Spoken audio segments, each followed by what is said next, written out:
심해 수학 오늘은 분모의 유리화에 대해서 알아보도록 하겠습니다. 삼각비를 하다가 갑자기 분모의 유리화? 왜냐면 삼각비 문제를 풀려고 하니 분모의 유리화가 꼭 필요한 거예요. 삼각비의 값을 정확히 다 이해하고 구할 수 있는데 분모의 유리화를 못해서 문제를 틀리면 너무 안타깝겠죠? 그래서 오늘은 분모의 유리화에 대해서 알아보도록 하겠습니다. 학습 목표는 분모의 유리화를 할 수 있다입니다. 우리에게 2분의 1이라는 분수가 있어요. 이 2분의 1은 물론 2분의 1과 같겠죠?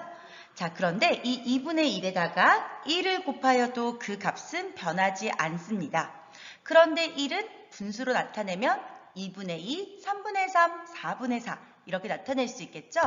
그래서 우리는 1이 3분의 3과 같다는 성질을 이용하여서 2분의 1에다가 3분의 3을 곱하게 됩니다. 그렇게 곱하여도 값은 변하지 않는 거죠. 이렇게 곱할 수 있는 이유는 분자 분모가 같으면 그 결과값이 1이기 때문이죠. 그러면 분모는 분모끼리, 분자는 분자끼리 곱하면 결과값이 6분의 3이 나옵니다. 다시 말하면 2분의 1과 6분의 3은 생긴 모양은 다르지만 같은 값을 나타내는 거예요. 이 성질을 이용하여서 우리는 루트 5분의 1을 분모의 무리수를 유리수로 바꿀 수 있어요. 루트 5분의 2가 우리에게 불편한 이유는 분모의 무리수가 있기 때문이죠. 우리는 분모의 무리수가 보이면 본능적으로 무리수를 없애고자 합니다. 그래서 루트 5분의 2에서 루트 5를 없애기 위해서 루트 5를 분자 분모에 똑같이 곱해주게 됩니다. 이렇게 곱하면은 분모는 분모끼리, 분자는 분자끼리 계산하게 되죠. 루트 5와 루트 5를 곱하면 5가 되고요. 2 곱하기 루트 5는 2 루트 5가 됩니다.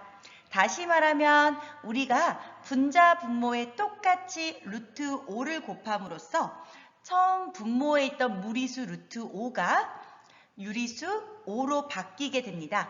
이렇게 분모에 있던 무리수를 유리수로 바꾸는 것을 우리는 분모의 유리화라고 합니다. 이렇게 하게 된 원리는 분자 분모에 똑같이 같은 수인 루트 5를 곱하였기 때문이죠. 즉, 분모의 유리화를 하기 위해서는 분자 분모에 동시에 똑같은 수를 곱해야 합니다.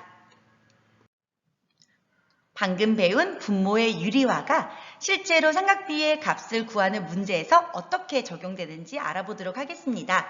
아래 직각삼각형 ABC에서 탄젠트 A의 값을 구하라고 했어요.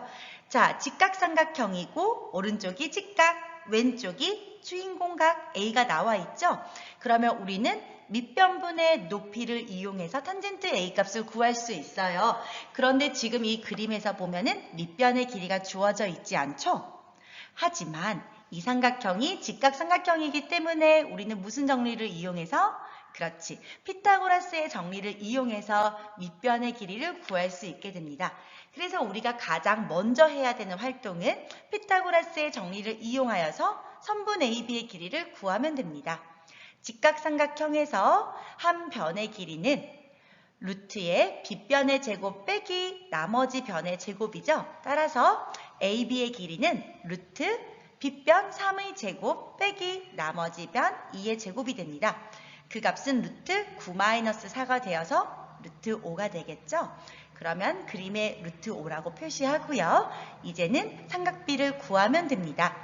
탄젠트 A의 값은 밑변분의 높이이기 때문에 루트 5분의 2가 되고 분모의 무리수 보자마자 본능적으로 유리화를 생각해야 됩니다. 따라서 분자 분모에 똑같이 루트 5를 곱해서 우리는 5분의 2 루트 5라는 값을 낼 수가 있게 됩니다. 삼각비의 값을 정확하게 배워서 삼각비 문제를 풀려고 하는데 분모의 유리화를 하지 못하면은 우리가 정확한 값을 나타내기 어려울 때가 많습니다. 따라서 반드시 분모의 유리화를 복습해서 삼각비 문제도 모두 마치도록 우리 모두 연습하도록 합시다. 수고하셨습니다.